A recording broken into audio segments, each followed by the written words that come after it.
Hello, this is going to be another podcast being recorded as a part of the EiCLaR research project, and EiCLaR stands for Enhanced Innovative In Situ Biotechnologies for Contaminated Land Remediation. And today I am speaking to Professor Andreas Tiehm, who is Head of Department of Water Microbiology at TZW in Germany. TZW is the Water Technology Centre. He is a work package leader focusing on bioaugmentation.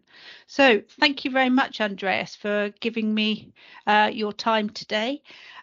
So TZW in Germany, what does TZW do? Yes, thank you. Pleasure to be here. Yeah. TZW, we are doing a lot of water analysis and research as part of the German Association of the Water Suppliers. Yeah, so we are doing everything we are doing is related to water, water quality, water quantity, water distribution, which equipment can be applied for the water in the households, for example. So these are all our working areas. Ah, right. So is it for the water companies specifically or for government agencies as well, or just? For both. It can be for the government. We have many research projects funded by the government, and we have many projects going on together with the water companies, in particular water quality control with respect to chemical micropollutants, for example, or microbiological parameters. Wow. Okay. No, that's great.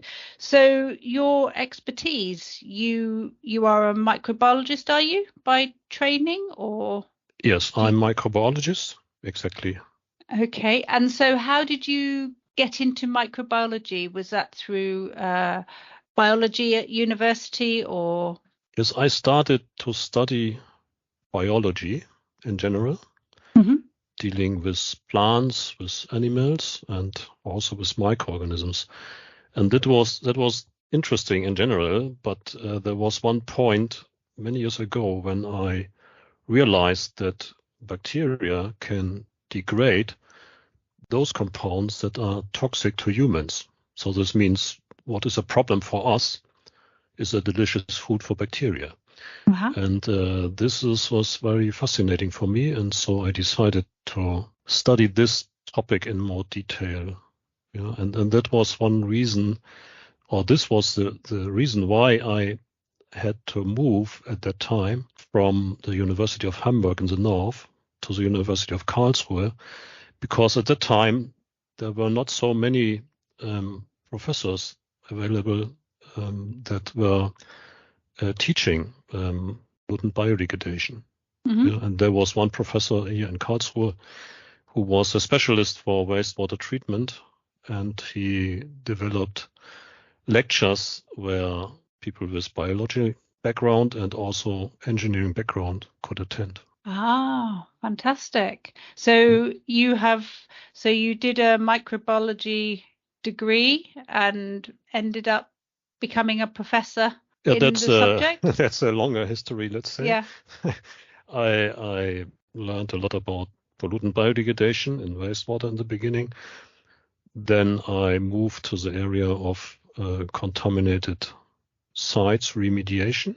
And of course, I was very interested in biodegradation processes. So I did my PhD about biodegradation of polycyclic aromatic hydrocarbons, how to improve bioavailability of PAHs at that time. Then I was working for some years again. I moved back to Hamburg, doing some wastewater excess sludge disintegration to improve anaerobic stabilization. Yeah.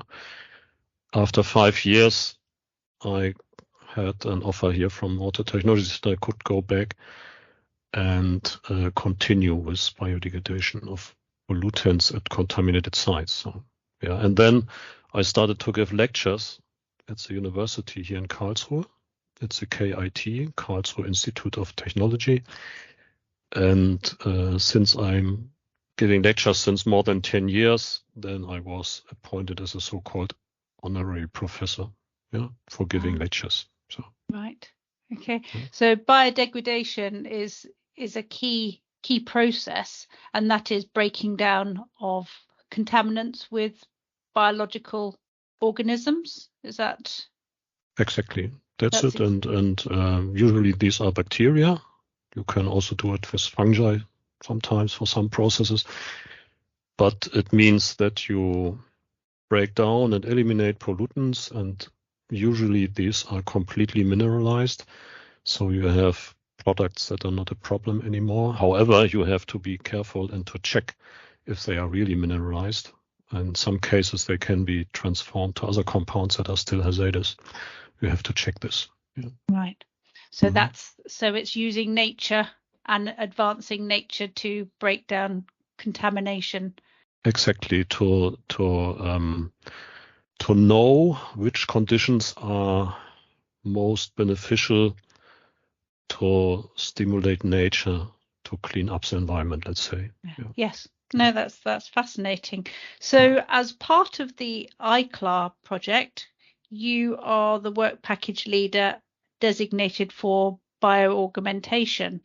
So could you just explain what bioaugmentation remediation is? Yes, it means bioaugmentation, that you introduce bacteria to a site to help to degrade pollutants.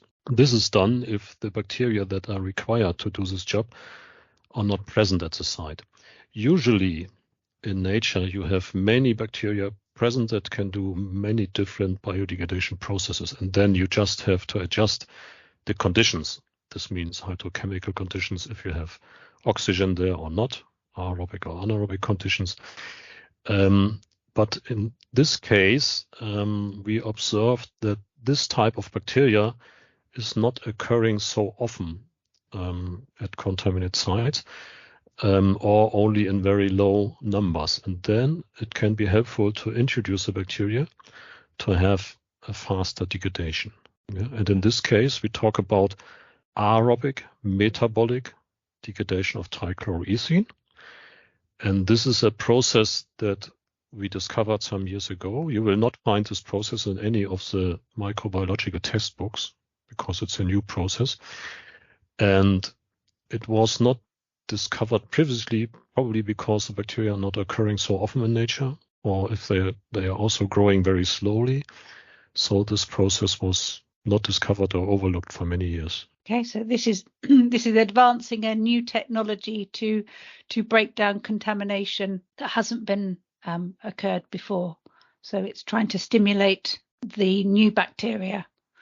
Exactly, to stimulate the new bacteria. And this process has some advantages as compared to the known processes. Usually anaerobic dehalogenation is applied. Then you have to add some substrates to stimulate this process, but you have some side processes like methane formation or sulfate reduction, or it can stop at the metabolite, vinyl chloride, that is still hazardous. On the other hand, an aerobic process is known, but this is a co-metabolic process. You need a lot of auxiliary substrates, and you need a lot of oxygen to stimulate this process. So our process has some advantages because you do not need so much oxygen, and you have mineralization of trichloroethene under aerobic conditions with oxygen. Sorry, this is a little bit technical. No, technical, but that's fine. So trichloroethene is a very common contaminant due to chemical processes that has unfortunately been released into the environment. So as scientists, you're trying to find natural ways of breaking down a contaminant that's in the environment. Yes, there are many sites that are contaminated with chloroethanes. These are, they are belonging to the most common pollutants in the environment. Yeah. So that's the importance. So the challenges of this technology, you have anaerobic conditions, so there's not much oxygen in the environment. So you're focusing on the anaerobic conditions for this technology. Is that correct? Well, this technology, for this one? it will not work under anaerobic conditions.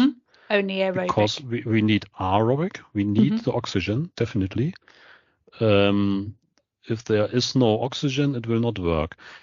So you have, since most polluted sites, there is no oxygen available, so you have to introduce the oxygen. And so it's really an advantage if you have a process that does not need so much oxygen, then you have a much more efficient pollutant biodegradation. And this is the case in our new process. Brilliant. Yeah. So what would you say is the main challenges generally in advancing this technology? What's your biggest challenge, would you say? Yeah, in the beginning of the project, we had to check if this process is working in different environments, let's say, and with groundwater from different sites under different hydrochemical conditions with different natural microflora. We checked this in small scale and it's working. Yeah, so we could introduce our bacteria and the process was stimulated then. So we could demonstrate it in small scale. So the next challenge is now to upscale the process, to do it in a larger scale, conditions where you have several cubic meters that are treated, or to do the next step to go to the field. Yeah, this is the next what we want to do. Another challenge is to better understand exactly which bacteria are involved in the process. We have an enrichment culture of different bacteria. And the analysis is going on together with our colleagues in France. And then we can develop specific analytical methods to monitor these specific bacteria. So this is also in progress. And I'm quite optimistic that we will have the method in a few months. So once you have this, you scale up and you demonstrate it ideally into the field, and then you would look at demonstrating it in time, maybe outside of this project, on other different types of field examples to see its applicability. Yes, exactly. This is what we would like to do. We have already a full-scale field site where this process is running, and we can use it for elimination of trichloroethene under aerobic conditions. This is the site where we first discovered this bacterial consortium. But this is running with a natural microflora because the bacteria are occurring there. And in the next step, we would like to take the enriched microbial community, to introduce it to another site, and to demonstrate that we can stimulate the process by introducing this bacteria. And such successful demonstration will help to convince other site owners that this is a promising approach. Yeah? If you start with such a new technology, many people will be concerned to use this in a first test at their site, because you do not have a reference showing that it's working. Yeah. And adding new bacteria to another site, there's no problems with that? Usually the authorities, they have to ask if you introduce new bacteria, which bacteria these are, and you have to make sure that these are not bacteria that can cause any problems. If you would introduce some pathogenic bacteria, this would be the worst case. So we have to demonstrate that these bacteria are not causing any health problems or problems in the environment. But I think this is what we can do. This is known already very well. And so this is not a problem. Brilliant. So what would you see as the next stage for this technology? So going into the field and then to the field, to do it in the field, to demonstrate that we can use different techniques for introducing the bacteria for bioaugmentation. You can do it. They can be immobilized on sand, for example, and then you can introduce it to the field, or you can do it with the water. But then it can be that they are not immobilizing in the area where you want them to be active. You also can apply electrodes to make an electric field, and then you can have a transfer of the bacteria in the electric field, a transport, a migration. So you can have a directed transport. This also can be helpful. This is what we are developing and testing together with our colleagues at the Vegas facilities in Germany at the moment.